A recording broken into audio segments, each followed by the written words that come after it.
You said recently that the Biden administration's support for an intellectual property waiver for COVID-19 vaccines was, quote, an unfortunate turn of events, unquote. Yes. So the administration did the wrong thing here? Yes, they did. I mean, I think if when asked that, I guess I say that thinking about the goal of vaccinating the world. If the goal is to vaccinate the world, I believe this is a counterproductive move. Of course, in a world where each country would believe they need to have their own version of a vaccine for their people, this would kind of make sense. But we don't need to do that. And I think in pursuing that pathway, it will take maybe a decade or more. Rather, what we should do is make as much of the vaccines we have in the places where we can make them.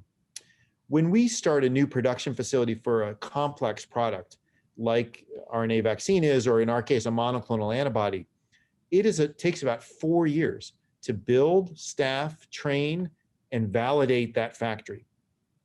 So the idea that giving away the so-called recipes from Moderna and Pfizer would somehow solve this pandemic is mythology. There are no RNA production facilities in India, South Africa, or other countries that have pursued this waiver. They don't exist. They have to be built from whole cloth, staffed, trained, et cetera. And on top of that, I think the know-how for this new technology is limited. It's really American and German biotechnology inventions that's where the expertise lies. A much better path would be to say, let's do two things. Let's free up supply chains in a way that the RNA vaccine makers and other vaccines, because we have adenovirus from AstraZeneca and J&J, could really have a clear path, sort of like the lane we drive in when we have more than 2 passengers in our car. We can fly down the highway with maximum availability of resources in the plants that are already making those. That still needs some help. We've read about AstraZeneca running out of supplies, et cetera. So that's step one. And governments can coordinate across each other to make that happen because their supply chain is global. It doesn't all sit in one country or another. The second thing to do is then create an appointment schedule by country.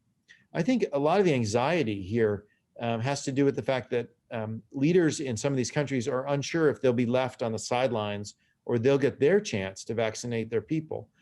Of course, the wealthy countries went up and bought up most of the supply that was early. But by my calculations, there'll be something between 10 and 12 billion doses in 2022, which is more than enough to vaccinate the adult world. And the inefficiency of just letting the market figure that out is kind of what we're suffering from.